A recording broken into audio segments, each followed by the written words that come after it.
Hey Tony, Matthew here with freeprescriptionlenses.com, and with the help of my GoPro camera, I'm going to show you how I cut your prescription lenses for your RayBan 5121 Wayfarer in the color 2000, which is the classic shiny black in the 50 eye size.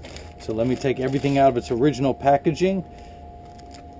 Of course, this is your RayBan frame and cleaning cloth jammed down in here. Let me turn that around for you. And RayBan actually sends me this frame with a little plastic sleeve on the left temple to prevent the temples from rubbing together while shipping. Well, if they think it's a good idea to do one, I'm going to put a second one on there when I ship to you, so we'll have twice the protection. So let's go ahead and get started. Let's take all this off for you. These are the original demo lenses. One of them says RayBan. I'm going to pop those out, and then I'm about to put your frame, and I'm going to give you back the original lenses. You're getting all the original packaging that RayBan sends to me. And I'm going to put your frame into my $30,000 Santanelli. This is the LE1000 patternless edger, and the stylus is coming up to trace the shape of your right lens. Then it's going to move over and trace the shape of your left. Here at freeprescriptionlenses.com, where everyone loves a bargain and no one is disappointed with quality. You buy a genuine, authentic RayBan frame, and you will receive free, clear, single vision prescription lenses or non-prescription fashion lenses. If that's your thing, if you have vision insurance or flex dollars and you don't need glasses, go ahead and treat yourself to something nice. All of my receipts will have my itemized V codes where you can get reimbursed from your insurance company from this purchase. So, I'm just going to program a little bit of stuff into the computer. These are polycarbonate lenses that I'm cutting for a plastic frame, and I know from experience I'm going to take your lens size down just a 1/4 millimeter, and I may have to do more before it's all said and done. But I'm going to take your right lens. You wanted +1 lenses. Let me show you how that magnifies when you look at the print there. I think that'll magnify enough. Of course, the farther away I get, the bigger it gets. So I'm going to take each lens and I'm going to put it into my Marco 101 lensometer. Find the optical center of your lens, and I'm going to put a dot in the center, and we're going to mark this one R for right. Now, I'm going to do the same thing for the left, although I guess I don't have to mark it because you're the same in both eyes. So technically, each lens will work independently.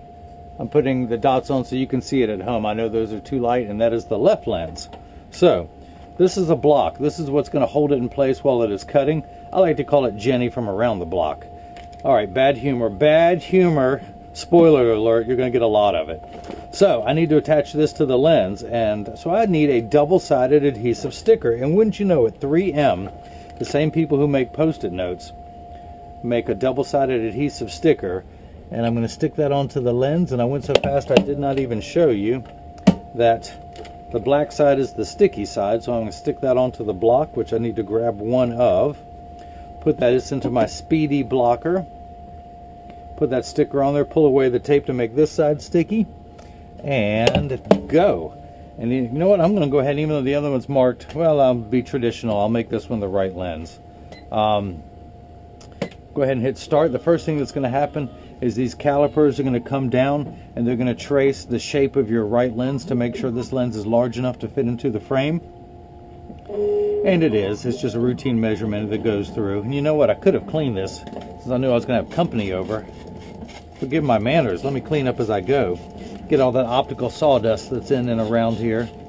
Clean this door too. Okay. See if I can wipe some of this off so when you look through the door while it's cutting.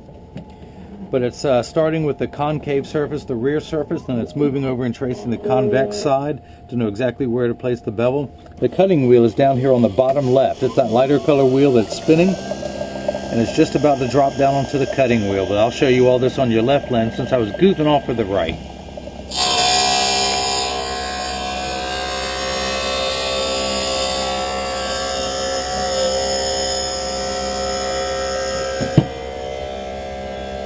Did I not mark this as polycarb? It doesn't matter. It's cutting. It's cutting. So your lenses are made out of polycarbonate. Plastic is the least expensive lens material. The most common polycarb is 40% thinner and lighter than regular plastic. It's also virtually unbreakable. It is bulletproof up to .22 caliber and has both UVA and UVB protection built into it. We know what the sun's harmful ultraviolet rays can do to your skin, where your eyes are 8 times more sensitive than your skin, so you have permanent sunscreen for your eyes. This is also an aspheric lens, meaning that it's not spherical.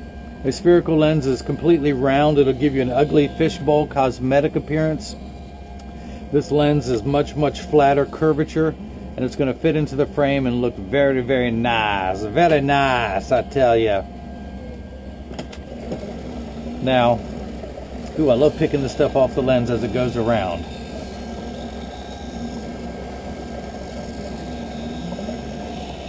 This water kicks on the very last of the cutting cycle to wash away any optical debris, and it's not doing a good job because there's bits and pieces hanging on to the edge of the lens. This wheel in the center is actually what's going to put the bevel on there. I'll slow it down for the next one. Let me get the size just right first.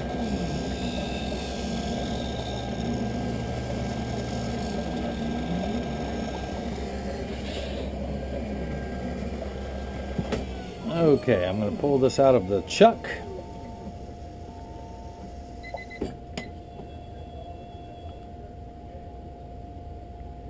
Drop some of that debris in there. Now, I want to dry your lens off, and you still have some rough edges that are left over from the cutting cycle. So one thing I want to do is use my hand stone to smooth out those rough edges. Turn that off there. And I'm going to use my thumbnail to scrape away. This is called Schwarf. This is the optical sawdust that I was picking off while I was going around. I use my thumbnail to scrape all of this off your lens. And I do this so much, I've worn a V-shaped bevel into my thumbnail. But once it has been completely removed from your lens, I very carefully collect it all into the counter into one pile, and then I wipe it on the floor. Because I love doing that. So, okay, I'm going to see if your lens fits. I'm going to tuck it in at the outside corner. Then using my thumbs, I press down. There's still a little bit of give, so I need to take some more off. So I'm going to take it down another 1/4 millimeter and hit retouch. And it is going to skip the cutting wheel and go straight back to that bevel wheel. The bevel wheel has that little channel, that little valley. It's going to go around until a 1/4 millimeter is gone. And a millimeter, for all my American friends who have no idea what a millimeter is, it is the distance between my thumbnails. I'm going to take 1/4 of that distance off, all the way around until it will easily fit into your frame.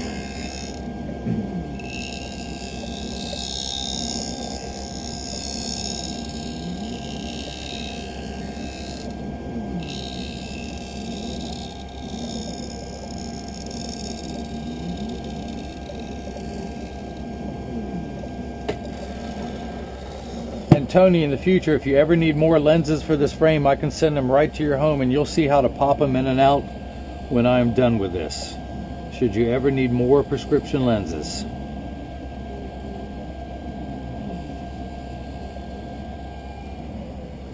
All right, come on, finish up, we got lots of work to do.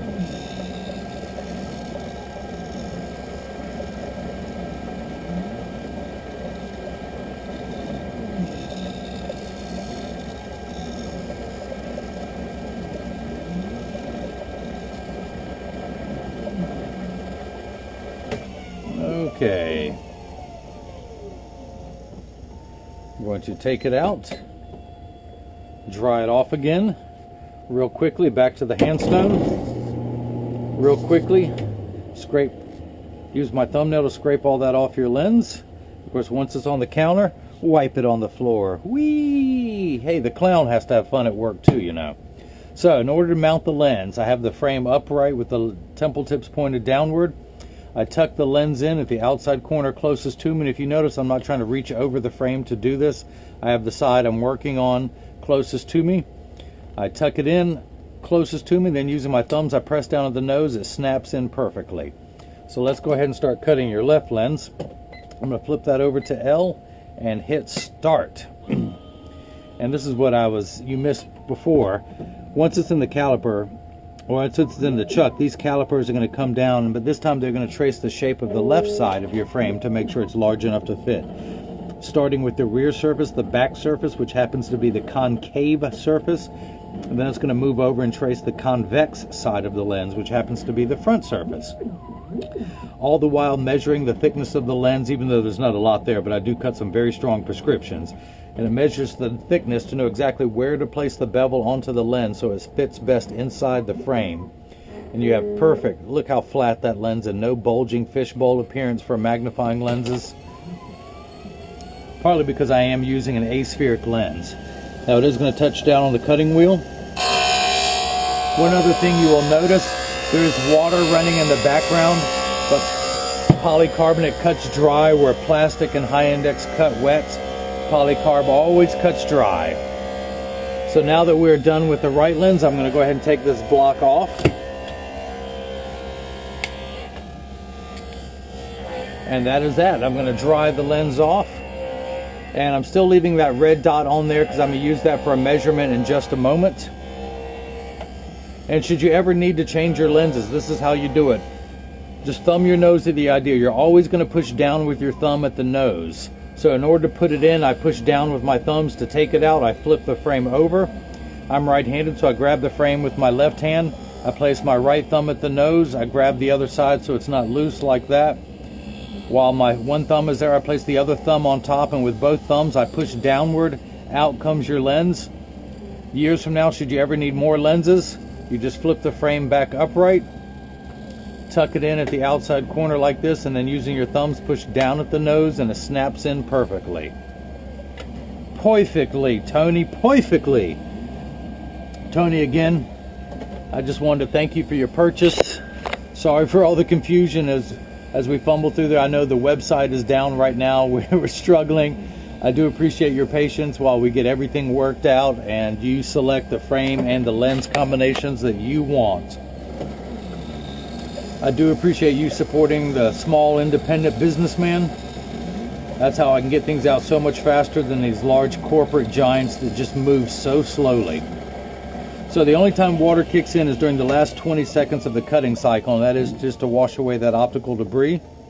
Even though I'm about to put more on there, but I just want the $30,000 machine to think it's doing its part. By the way, I recommend everyone go out and buy one of these. Put it on your kitchen counter. You can cut glasses at home. You won't need me anymore. So, back to the handstone. This handstone is completely flat. I can put my finger on it while it's running, and my finger gets warm due to the friction. But it's that friction that literally allows me to melt those rough edges. And that white powdery substance that you see, again, is called Schwarf. And normally I would say, may the Schwarf be with you. But it's not going to be with you. I'm scraping it off and putting it on the counter. Are you ready for this? You ready? Whee! Kids stay in school. I went to school for years to learn how to make a mess like this. So kids, if you want to grow up and make a mess, you got to stay in school. So I'm tucking it in at the outside corner, and then using my thumbs, it snaps in just like that. I'm going to pop that block off, throw that sticker away. I want to measure, take one quick measurement. Perfect, dead on. Now, as I clean this, I always like to mention that 99% of all optical shops will do free adjustments if you ask them.